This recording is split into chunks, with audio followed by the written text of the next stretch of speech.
Hey everybody, my name is Tom Tullis. This is the Tomb of 3D Printed Horrors, and today we're going to do some filament tests to see what filament will produce the best results for printing 28mm scale miniatures on your Bambu Lab A1 Mini and A1 3D printers. Before I get into this, the settings I'm using are my custom Bambu Studio miniature profiles. Those are available on my website under the resources menu. This is the new version 12 of my Bambu Studio profile. So if you've watched my prior miniature printing video from a few months ago on the Bambu Lab A1 and I gave those settings, those have changed. You need to download my profile and have your account settings set to notifications turned on so that every time I tweak that profile or amend it or upgrade it, you do get an email notification to re-download it. I'm not going to make a video every time I change a few settings on it. I don't have the time to do that. So if you want to keep up with my most current miniature profiles, you need to make sure you have, when you download the profile from drive-thru, have your account setting notifications turned on for Fat Dragon Games, and that way every time I upload a new version, you'll get a quick email with a link to download the latest version of it. So, before we get started here, if you would, please click that like and subscribe button and leave me a quick comment. That stuff really does help me with the YouTube algorithm. So, that said, let's dive in here.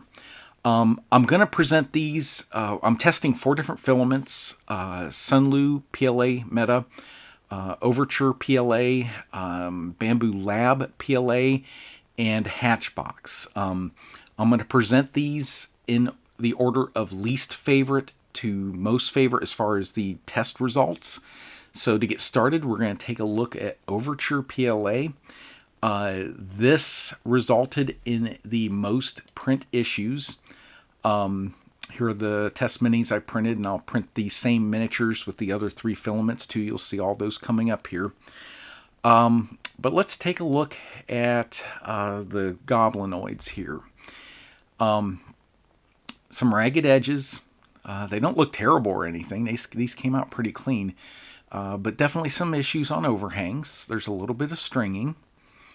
We'll take a look at this one here. There is noticeable layer lines on that shield, and this is something that I'm going to show with each brand of filament in this video, this particular miniature and this shield, because the differences as we progress along are actually extremely noticeable. So this was a great test piece to use. But as you can see here, there are definite layer lines showing, and it looks like inconsistent extrusion from the Overture PLA. Here is the same miniature from the back. Again, we're seeing layer lines and inconsistent extrusion. Progress here. I also had a failure on the Cleric miniature. The leg busted off. Only 2 of the 4 filaments produced print failures like this, and we'll get to the other one in a moment. But this is a definite print failure right there.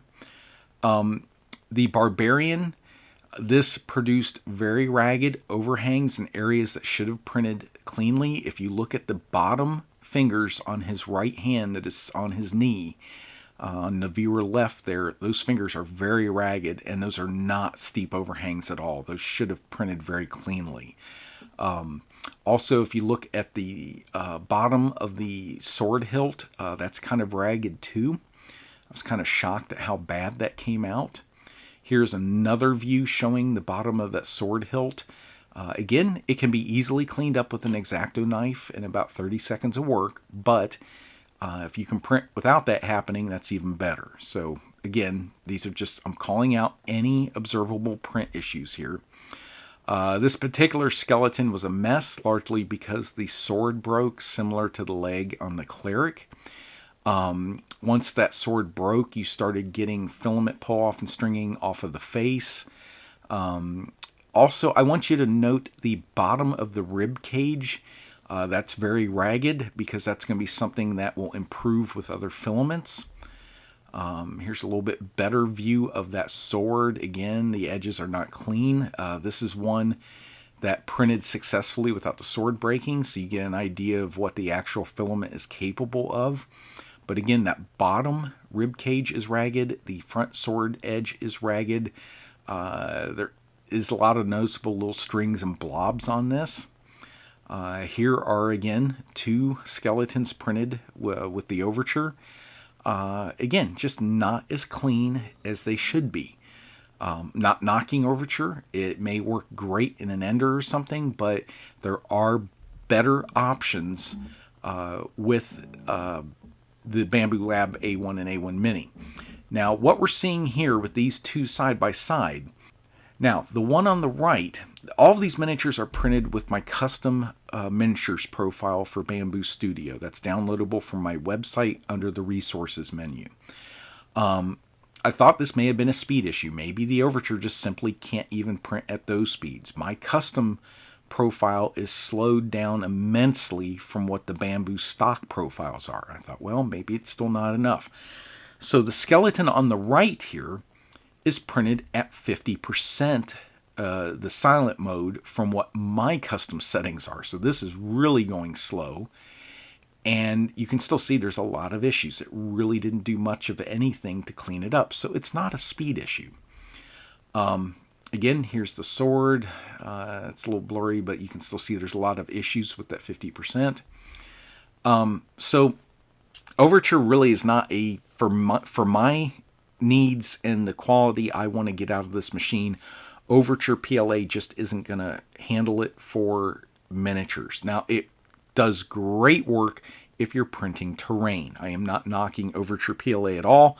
I'm just saying for tiny, tiny detail work like a miniature, there are better options. For terrain, if you get a deal on Overture filament, it's going to do a great job for you. And as a matter of fact, I've got a massive stack of Overture filament I bought from Amazon when it was like 12 bucks a roll, like last December.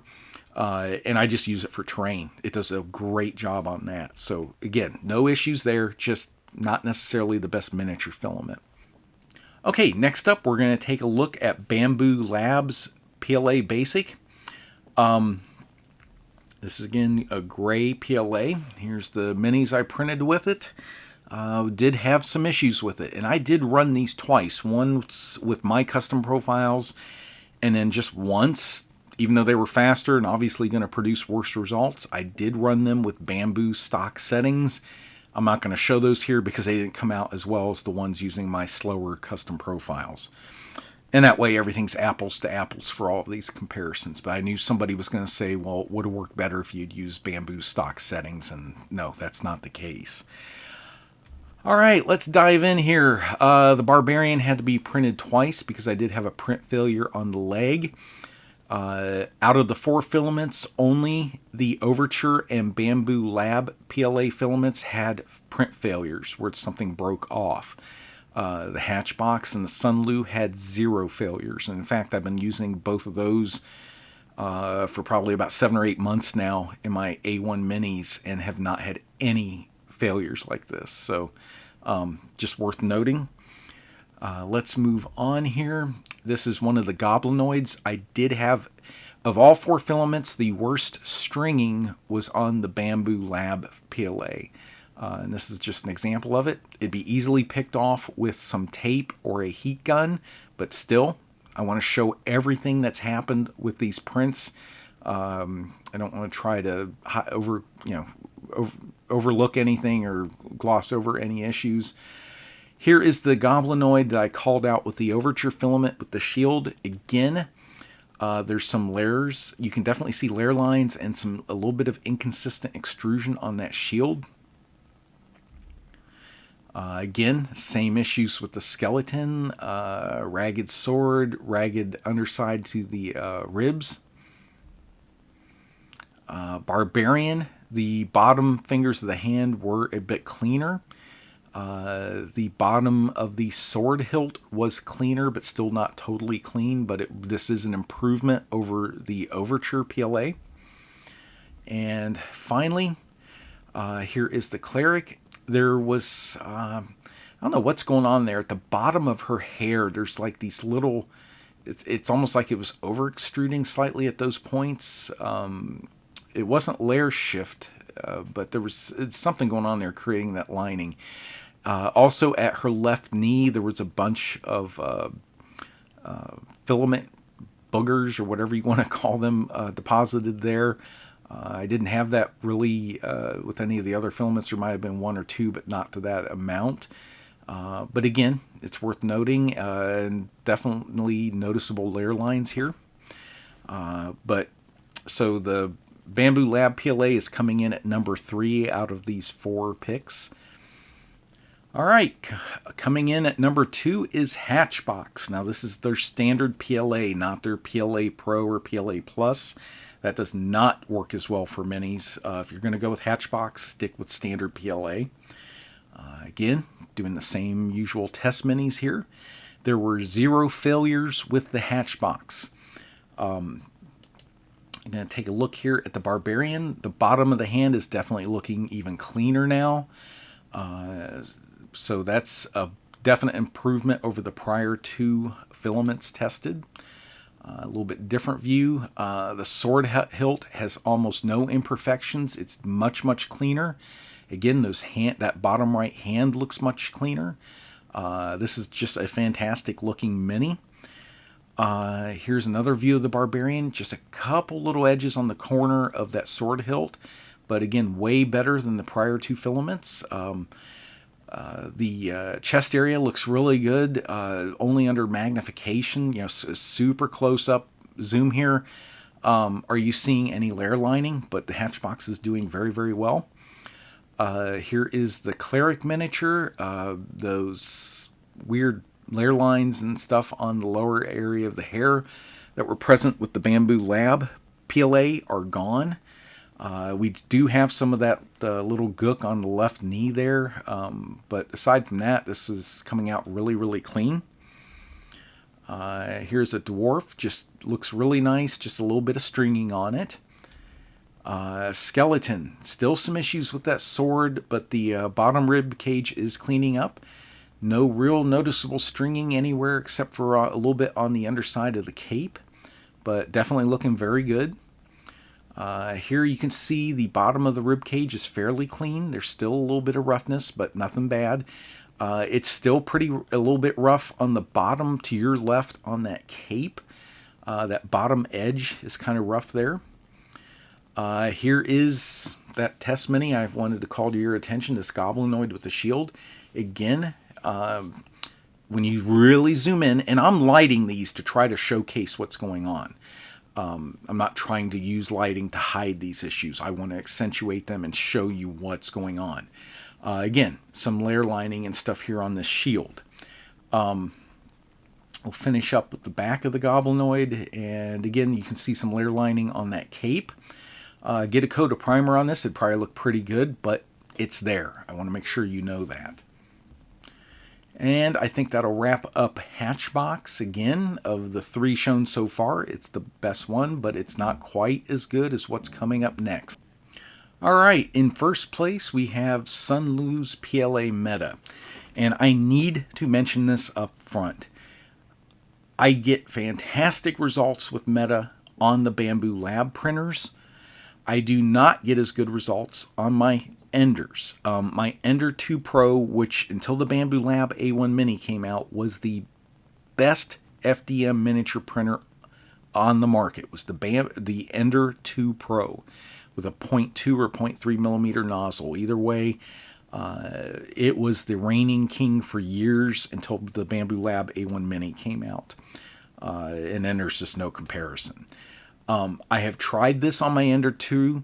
I have not gotten good results on my Ender 2 Pro. Hatchbox PLA outperformed the Sunlu PLA Meta on the Ender. That is not the case with the Bambu Lab printers. Now, I think part of that is the PLA Meta is designed to be a high-speed filament for printers like Bambu Lab printers that print at higher speeds. I have yet to find settings to get it to outperform Hatchbox on my Enders. I may keep up with that. I don't know. With the Bambu Lab A1 Minis selling for $199, I don't think there's any point to me continuing testing on the Ender 2s. It's been out for a number of years now, and it's an obsolete printer. So, coming in at number one for your Bambu Lab A1 and A1 Mini is the Sunlu PLA Meta. And here are the test prints. They are looking stunning. Here's the skeleton. Now, I want you to look at the underside of that rib cage. It is smooth. That front edge of the sword is smooth. There is no comparison with the other three filaments I tested. This is clearly the superior choice. You can see there the underside of the cape. With the Hatchbox, it was ragged and stringy. With the Sunlu, there's one tiny little string there. The rest of it is smooth. So again, there were small progressions with the other three filaments. This is a huge leap switching to Sunlu PLA Meta. Here's that skeleton again. Again, I'm lighting these from almost directly overhead to try to get imperfections to show up. I want these to look as bad as possible, and I'm going to show the lighting setup here in a minute. But this is incredibly smooth, and when you're just holding this in your hand, you can't even see the lines that you're seeing here with the intentional lighting and the super close-up photo. Again, a different view. Those upper teeth are crisp. They were difficult to print on the other filaments tested. They came out kind of ragged and indistinct. The Sunlu Meta, you can see each individual tooth. Here's the cleric. I apologize, it's a little bit blurry at the face, but it was clearer going down. You can see those. The scale armor is printing nice and clean. No imperfections on the face or hair. Again, by far the best cleric mini I printed. Here it is again, and I'll show the lighting here, but the lighting is coming from almost directly above the miniature's head, so it's close to the table to try to get layer lines to show up. I'll show you that in a second, but you're just not seeing them. They're barely visible with the worst lighting situation possible, trying to highlight them. That's how good this filament is with the Bambu Lab A1 Mini and the A1.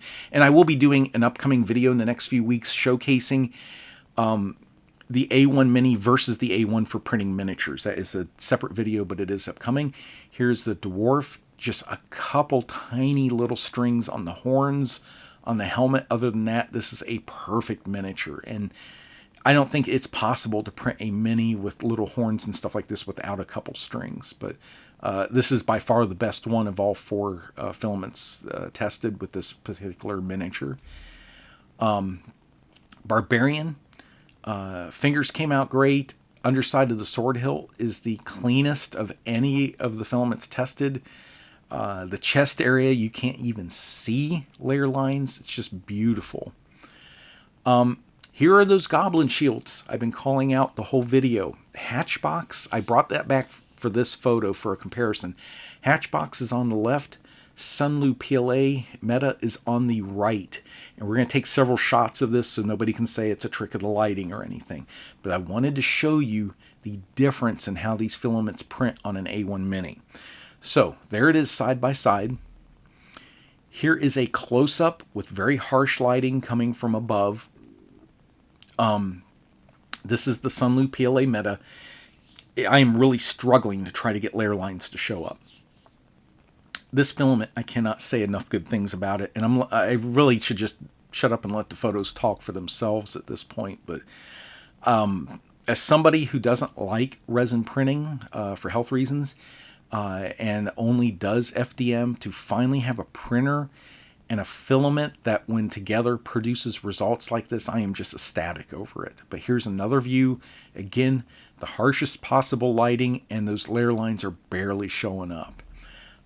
Again, here is tilted on its side. Try to get a different lighting setup, and here you're seeing the lighting setup here. That ring light up in the upper left is close to the table, so it's aiming straight down the miniature, which should highlight layer lining better than any other direction. And this is what we're getting. it looks just incredible. And here is the Hatchbox Mini with the identical lighting setup, and you can see how bad it looks. So again, there's the Hatchbox, and there's the Sunlu PLA Meta. And in my opinion, it's just, there's no contest here. The Sunlu PLA Meta wins when it comes to printing on an A1 Mini or an A1. Again, I don't have settings for this. I haven't tested it with a wide range of printers. So if you aren't printing with a Bambu Lab printer, this is no guarantee you're going to get these results. My custom profiles are done for the Bambu Lab printers. But if you do have an A1 or A1 Mini, and I have been told on their Core XY machines, my settings work great. I do not have the P1 or the X1 from Bambu, so I can't personally test them, but I have had customers tell me they've taken my custom Bambu Studio profiles, used them with their Core XY Bambu Lab machines and the PLA Meta, and they've gotten great results. So if you do have one of those machines, you should be able to download my profile, get this filament, and get something very similar, if not identical, to this miniature. So that's it for my first filament testing video. I do plan to do more of these in the future. If you do have filaments you would like me to test, post them in the comments. I'll take a look and see what looks interesting to test out on the printers. But thank you for watching. Please click that like and subscribe button and leave a quick comment. Thank you very much. And next video, we'll be doing another cleaning video on the Bambu Lab A1s and A1 Minis. So thank you.